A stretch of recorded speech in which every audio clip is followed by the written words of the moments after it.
Breaking news చూస్తున్నాం. మంత్రి Konda Surekha MLA Kadiyam Srihari మధ్య వార్ ముదురుతోంది. పిసిసి చీఫ్ మహేష్ కుమార్ గౌడ్ని కలిశారు మంత్రి కొండా సురేఖ. ఇప్పటికే ముఖ్యమంత్రి రేవంత్ రెడ్డికి సైతం ఒక ఫిర్యాదు లేఖనందించిన కొండా సురేఖ ఇప్పుడు పార్టీ పరంగా కూడా చర్యలు తీసుకోమని మహేష్ కుమార్ గౌడ్ని కొండా సురేఖ కలిసి విన్నవించుకున్నారు. కడియం శ్రీహరి పైన చర్యలు తీసుకోవాలని కొండా సురేఖ కోరారు. ఇప్పటికే కడియం శ్రీహరి పైన రేవంత్కి ఒక లేఖ, అటు ఏఐసిసి పెద్దలకు కూడా ఫిర్యాదు చేశానని చెప్పి కొండా సురేఖ అన్నారు. ఇప్పుడు మహేష్ కుమార్ గౌడ్ కూడా అదే రకమైనటువంటి ఒక కంప్లైంట్ లెటర్ని ఇచ్చారు.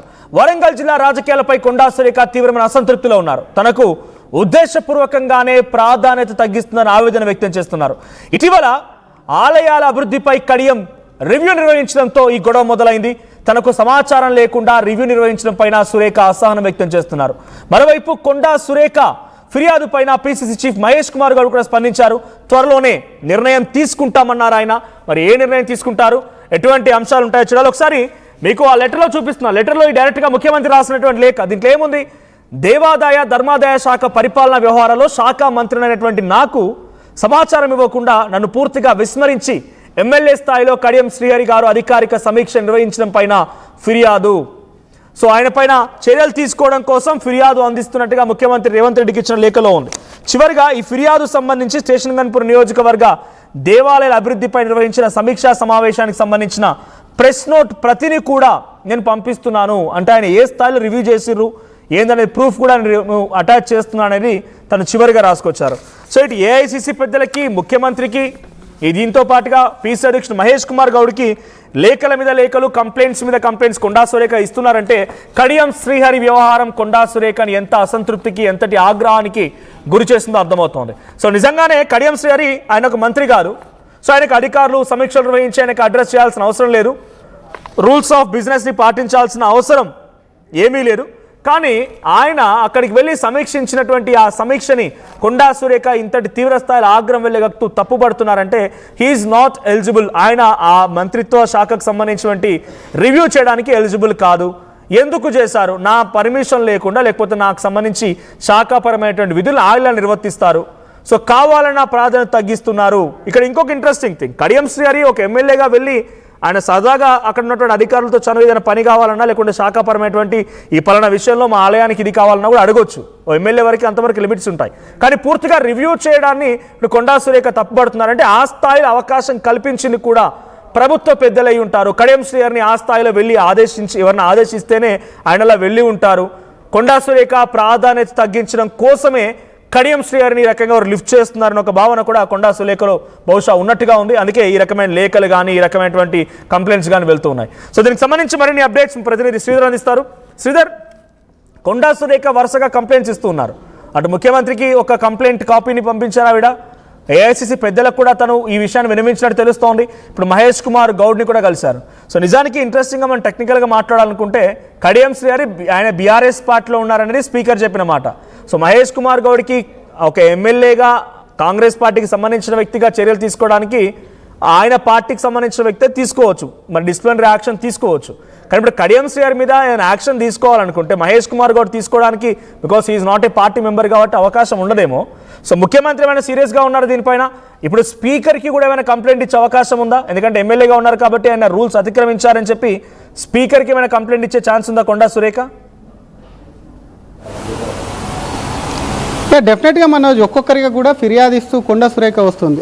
ఫస్ట్ ఏఐసిసికి సంబంధించినటువంటి నేతలకు, ఆ తర్వాత ముఖ్యమంత్రికి. ఎందుకంటే సభానాయకుడిగా ఉన్నటువంటి ముఖ్యమంత్రికి, ఆ తర్వాత ప్రస్తుతం పార్టీ వ్యవహారాలు చూసేటువంటి పార్టీ అధ్యక్షులుగా ఉన్నటువంటి ఇక్కడ పిసిసి అధ్యక్షుడికి కంప్లైంట్ ఇచ్చిందంటే కొండా సురేఖను ఒక రకంగా బాధించిండొచ్చు. ఇంకో రకంగా వరంగల్లో కొండా వర్సెస్ అటు కడియం శ్రీహరి మధ్య పంచాయతీ ముద్రి చిలికి గాలివాన ఇవి కూడా ఒకవైపు కూడా ఇంత పెద్ద పంచాయతీ కూడా జరిగిందని కూడా క్లియర్ కట్గా అర్థమవుతుంది. ఎందుకంటే కొండా సురేఖకు సంబంధించిన అంశంలో కూడా నిన్న ముందుగా కంప్లైంట్ ఇచ్చినప్పటికీ నిన్న కడియం శ్రీహరి కూడా మాట్లాడుతూ చాలా క్లియర్ కట్గా కొట్టిపారేశారు. కొండా వ్యాఖ్యలను కూడా పట్టించుకోవాల్సినటువంటి అవసరం లేదు. కొంతమంది సింపతి కోసం, రాజకీయంగా సింపతి కోసం ఇటువంటి విషయాలు మాట్లాడుతుంటారు. జిల్లా రాజకీయాలకు కాన్స్టిట్యున్సీకి సంబంధించినటువంటి అంశంలో కాన్స్టిట్యున్సీలో ఉన్నటువంటి సమస్యలు కూడా ఆ పక్కకు నెట్టి కూడా ఇటువంటి మాట్లాడుకుంటే అటువంటి వారిని పట్టించుకోవట్లేదు. అటువంటి విషయాలను నేను పెద్దగా లెక్క చేయనన్న విషయం కడియం శ్రీహరి వ్యాఖ్యలు చూస్తే మాత్రం డెఫినెట్గా మరి ఆయన వెనకాల పార్టీకి సంబంధించినటువంటి వ్యవహారాలు, పార్టీకి సంబంధించినటువంటి ఎవరన్నా పెద్దవాళ్ళ ఉన్నారా అనుమానం కలుగుతుంది. ఎందుకంటే కాన్ఫిడెన్స్గా ఆయన చెప్పినటువంటి మాటల్లో అధికారులకు సంబంధించినటువంటి అంశంలో కూడా నేనే వెళ్ళి అక్కడ కలిసాను, నా దగ్గరికి అధికారులు వస్తే అది రివ్యూ అవుతుందే తప్ప ఏ ఎమ్మెల్యే అయినా సరే అధికారుల దగ్గరికి వెళ్తారు, నేను నా కాన్స్టిట్యున్సీలో ఉన్నటువంటి దేవాలయాల గురించి మాత్రమే రివ్యూ చేశాను అని చెప్పి నిన్న ఘాటుగా స్పందించడం, వెంటనే ఈరోజు కొండా సురేఖ పీసీసీకి కంప్లైంట్ ఇచ్చి ఆ కంప్లైంట్లో క్లియర్ కట్గా పేర్కొంది, ఒక మహిళ కూడా జిల్లాలో తనను ఇబ్బంది పెట్టేటువంటి ప్రయత్నం చేస్తున్నారు, ఎమ్మెల్యేగా ఉన్నటువంటి ఆయన తనకు సంబంధించి వ్యక్తిగతంగా కూడా కొన్ని మాట్లాడుతున్నారని చెప్పి కంప్లైంట్ కాపీలో పేర్కొని దానికి పీసీసీ కూడా అష్యూరెన్స్ ఇచ్చారు. పార్టీకి సంబంధించినటువంటి వ్యవహారాలన్నింటిలో కూడా జోక్యం చేసుకొని కడియం వ్యవహారానికి కూడా ఒక పులి స్టాప్ చెప్తానని హామీ ఇచ్చినట్టే. టెక్నికల్గా చూస్తే ఇందాక మీరు అన్నట్టునే మనోజ్, ఆయనకు సంబంధించి స్పీకరు పార్టీ ఫిరాయింపుల విషయంలో కూడా స్పీకర్ అయిన బీఆర్ఎస్ ఉన్నారు, పార్టీ ఫిరాయించినట్టు ఎక్కడ కూడా ఒకవైపు కూడా దానికి సంబంధించినటువంటి ఆధారాలు లేవు అంటూ కూడా ఆ కేసు కొట్టిపడేసినటువంటి సిచ్యువేషన్ ఉంది. దానికి సంబంధించి కూడా కోర్టులో కూడా ఇంకా సుప్రీంకోర్టులో కేసు కూడా పెండింగ్లో ఉంది ఫిరాయింపు ఎమ్మెల్యేలకు సంబంధించినటువంటి అంశంలో. అయినప్పటికీ అటు కడియం శ్రీగారి యొక్క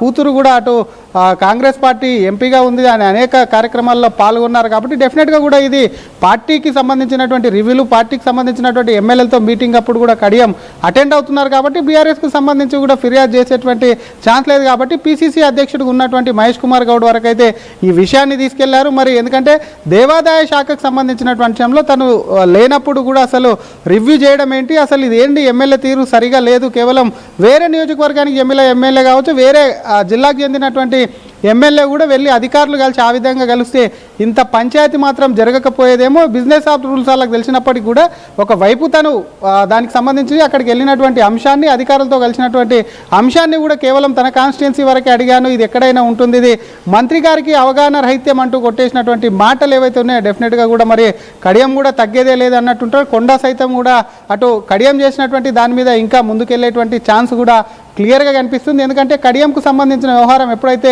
ఒక మంత్రిత్వ శాఖలో తనకు లేకుండా అధికారులు అక్కడ ఉన్నటువంటి అధికారులు సైతం ఏ విధంగా ఆయనకు సపోర్ట్ చేశారన్న దానిపై కూడా కొంత విచారణ జరుగుతున్నట్టు సమాచారం. ఏ ఎమ్మెల్యే అయినా వస్తే జనరల్గా అధికారులు అక్కడ ఉన్నటువంటి సెక్రటరీలు, చీఫ్ సెక్రటరీ కూర్చోబెట్టుకుంటారు, వాళ్ళతో మాట్లాడుతుంటారు తప్ప కానీ ఈ విధంగా రివ్యూకి అవకాశం లేదు. ఎందుకంటే అధికారినే అక్కడ ఉన్నటువంటి వెళ్ళినటువంటి ఎమ్మెల్యేలు కూడా ఉన్నటువంటి సమస్యలను వివరిస్తుంటారు, దానికి సంబంధించినటువంటి రిప్రజెంట్ అంటే వారి నుంచి కూడా ఫిర్యాదులు తీసుకొని దాన్ని పరిష్కరిస్తామని పంపిస్తుంటారు. కానీ ఇక్కడ ఏకంగా కూడా దాని మీద రివ్యూ పెట్టడం ఏదైతే ఉందో దాన్ని పెద్ద ఎత్తున కూడా అటు కాంగ్రెస్ పార్టీలో కానీ ప్రభుత్వంలో కానివ్వండి ఇప్పటికే విమర్శలు వస్తున్నాయి. కొండా సురేఖకు సంబంధించినటువంటి మంత్రివర్గం నుంచి తీసేస్తారు, అందుకే ముందుగా ఇట్లాంటి సైన్ కూడా మీకు ఇస్తున్నారు అంటూ కూడా పెద్ద ఎత్తున అటు కాంగ్రెస్ పార్టీలో మరొక ప్రభుత్వ వర్గాల్లో కూడా చర్చ జరుగుతుంది. దీనికి సంబంధించి కొండా పెద్ద అవమానకరంగా ఫీల్ అవుతుంది. ఎందుకంటే కొండకి ఇది ఒకటే కాదు, అటు యాదాద్రి బోర్డుకు సంబంధించినటువంటి పాలక మండలిలో సైతం కూడా ఆమెకు ఎటువంటి ఇన్ఫర్మేషన్ లేకుండా పాలక మండలి బోర్డును ఏర్పాటు చేయడం ఏదైతే ఉందో కొండా సురేఖను తీవ్రంగా కూడా కొంత అసహనానికి గురి చేసింది, ఆగ్రహం వ్యక్తం చేస్తూ ఆ తర్వాత విదేశాల నుంచి వచ్చినటువంటి కొండా సురేఖ కూడా క్యాబినెట్కి అటెండ్ కాకపోవడం ఏదైతే ఉందో తీవ్ర దుమారం రేపింది ఇటు రాష్ట్ర పార్టీలో కూడా అని చెప్పొచ్చు. కానీ కొండా సురేఖ ఈరోజు కూడా పాలక మండలి బోర్డుతో కూడా ముఖ్యమంత్రిని వెళ్ళాలి కడగడం కొంత విషయం కూడా సద్దుమంతుంది అనే లోపు మాత్రం అది యాదాద్రి పాలక మండలిని పక్కన పెట్టి మాత్రం కడియం శ్రీగారి చేసినటువంటి రివ్యూకి సంబంధించిన అంశం కానీ అధికారులకైనా సహకరించిన అంశాన్ని కూడా కానివ్వండి కొండ వదిలేటువంటి ప్రసక్తే లేదన్నట్టు ముందుకెళ్తుంది. మరొక పక్క అటు జిల్లాలో ఉన్నటువంటి ఇతర నేతలతో సైతం కూడా కొండ ఫ్యామిలీకి కూడా పెద్దగా పడరాలేదు. గతంలో కూడా చూసాం కొండ సురేఖ కూతురు కూడా చేసినటువంటి నానా హంగామా ముఖ్యమంత్రి